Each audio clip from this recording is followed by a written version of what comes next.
Bottling ಹಗರಣ ಬಂತು, ರಾಮಕೃಷ್ಣ ಹೆಗಡೆ ಅವರು ಅದರಲ್ಲಿ ಹಸ್ತಕ್ಷೇಪ ಮಾಡಿದ್ದಾರೆ ಅನ್ನುವಂಥ ಮಾತು ಹೇಳಿದ ಮಾರನೇ ದಿವಸನೇ ರಾಮಕೃಷ್ಣ ಹೆಗಡೆ ಅವರು ಮುಖ್ಯಮಂತ್ರಿ ಸ್ಥಾನಕ್ಕೆ ರಾಜೀನಾಮೆಯನ್ನು ಕೊಟ್ಟಿದ್ದು ಇದು ಒಂದು ಇತಿಹಾಸ ನಮ್ಮ ರಾಜ್ಯದಲ್ಲಿ ಇದೆ.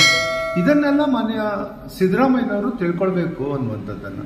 ಏನು ತಾನು ಬರೀ ಕ್ಲೀನ್ ಮನುಷ್ಯ, ಕ್ಲೀನ್ ಹ್ಯಾಂಡ್ ಅನ್ನುವಂಥ ಸಿದ್ದರಾಮಯ್ಯನವರು ಅದನ್ನು ಅನುಸರಿಸಬೇಕಾಗಿತ್ತು ಅನ್ನುವಂಥದ್ದು ನಂದು. ಇವತ್ತು ನೋಡ್ರಿ, ಇವತ್ತು ಒಂದೇ ಒಂದು ಕಿಲೋಮೀಟರ್ ರಸ್ತೆಯನ್ನು 1.5 ವರ್ಷದಲ್ಲಿ ಮಾಡಿಲ್ಲ, ಯಾವುದೇ ಶಾಲೆ ರಿಪೇರಿ ಮಾಡಿಲ್ಲ, ಯಾವುದೇ ಆಸ್ಪತ್ರೆಗೆ ಹಣ ಕೊಟ್ಟಿಲ್ಲ, ಆಸ್ಪತ್ರೆಯಲ್ಲಿ ಡಾಕ್ಟರ್ ಇಲ್ಲ.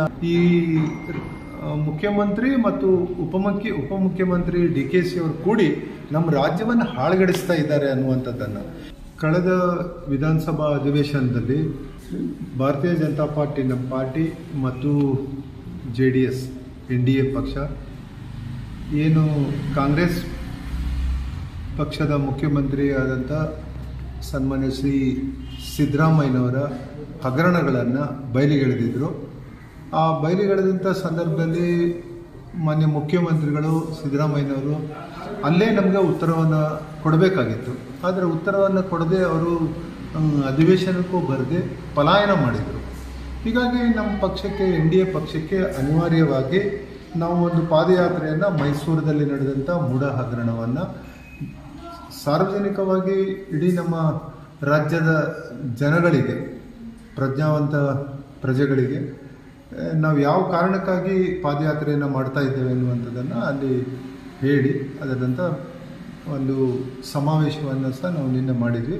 ಆ ಸಮಾವೇಶದಲ್ಲಿ ನಾವು ಕುಮಟಾದಿಂದ 2 ಪ್ರೈವೇಟ್ ಬಸ್ಗಳನ್ನು ಮಾಡಿ ಒಳ್ಳೆಯ ರೀತಿಯಿಂದ ನಮ್ಮ ಕಾರ್ಯಕರ್ತರು ಸಹ ನನ್ನ ಜೊತೆ ಪಾಲ್ಗೊಂಡು 2 ದಿವಸ ಅಲ್ಲಿದ್ದರು. ಒಟ್ಟು 4 ದಿವಸ ನಾನು ಪಾದಯಾತ್ರೆಯಲ್ಲೇ ಪಾಲ್ಗೊಂಡಿದ್ದೇನೆ, ಪಾದಯಾತ್ರೆಯನ್ನೇ ಮಾಡಿದ್ದೇನೆ. ಅನೇಕ ನಮ್ಮ ಪಕ್ಷದ ಮುಖಂಡರು ನನ್ನ ಜೊತೆ ಕೈ ಜೋಡಿಸಿದ್ರು. ಅಲ್ಲಿ ಅವ್ರ ಜೊತೆ ನಾನು ಕೈ ಜೋಡಿಸಿ ಪಾದಯಾತ್ರೆ ನಿನ್ನೆ ತನಕ ನಾನು ಅಲ್ಲಿದ್ದು ಆ ಪಾದಯಾತ್ರೆಯನ್ನು ಮುಗಿಸ್ಕೊಂಡು ನಾವು ಬಂದಿದ್ದೇನೆ. ನಾನು ಹೇಳೋದು ಇಷ್ಟೇ, ಈ ಮೂಢ ಹಗರಣ ಮತ್ತು ವಾಲ್ಮೀಕಿ ಹಗರಣದಲ್ಲಿ ಕರ್ನಾಟಕ ರಾಜ್ಯಕ್ಕೆ ಒಂದು ಹೆಸರು ಇದ್ದಂಥದ್ದು, ಒಳ್ಳೆಯ ರಾಜ್ಯ, ಪ್ರಜ್ಞಾವಂತ ಪ್ರಜೆಗಳಿಲ್ಲಿದ್ದಾರೆ ಅನ್ನುವಂಥ ಭಾವನೆ ಇದೆ.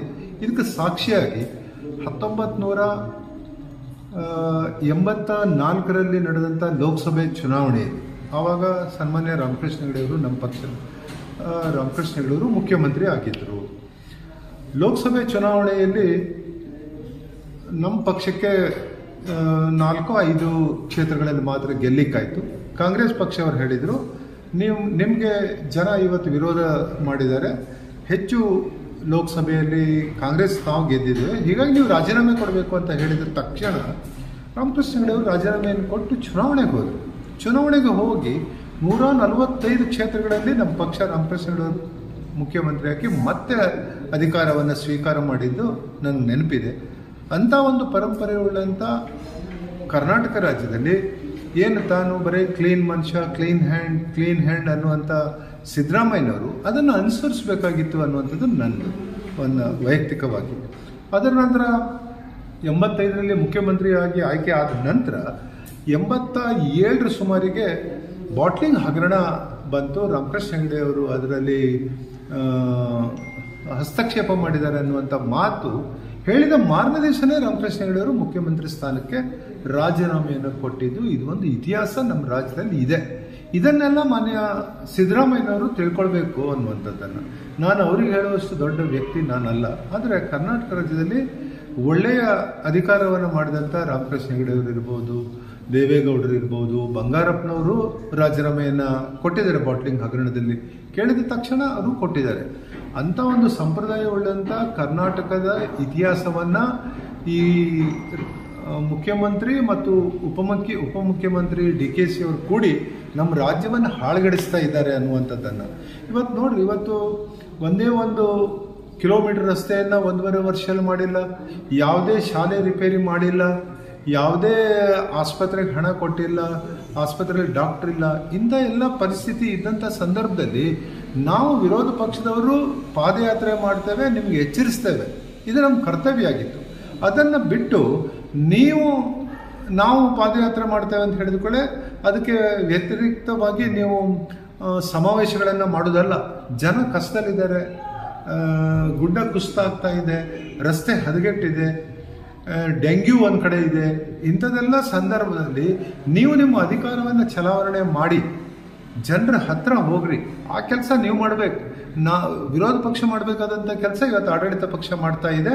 ಕೇವಲ ತಮ್ಮ ತಪ್ಪನ್ನು ಮುಚ್ಕೊಳ್ಳೋದ್ರ ಸಲುವಾಗಿ ಕಾಂಗ್ರೆಸ್ ಪಕ್ಷ ಸಮಾವೇಶಗಳನ್ನು ಮಾಡಿ ಜನರನ್ನ ತಪ್ಪು ದಾರಿಗೆ ಎಳಿತಾ ಇದೆ ಅನ್ನುವಂಥದ್ದು ನನ್ನ ವೈಯಕ್ತಿಕವಾದಂಥ ಅಭಿಪ್ರಾಯಗಳು.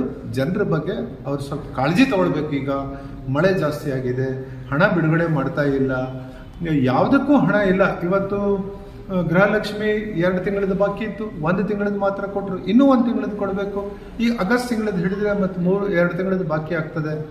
ಎಲ್ಲದೂ ಇವತ್ತು ಬಾಕಿ ಇದೆ. ರೇಷನ್ ಅಂಗಡಿಯ ಅವರಿಗೆ ಕಮಿಷನ್ 5 ತಿಂಗಳದ್ದು ಕೊಟ್ಟಿಲ್ಲ ಅನ್ನುವಂಥದ್ದನ್ನು ಪತ್ರಿಕೆಯಲ್ಲಿ ನಾನು ಓದಿ ತಿಳ್ಕೊಂಡಿದ್ದೇನೆ.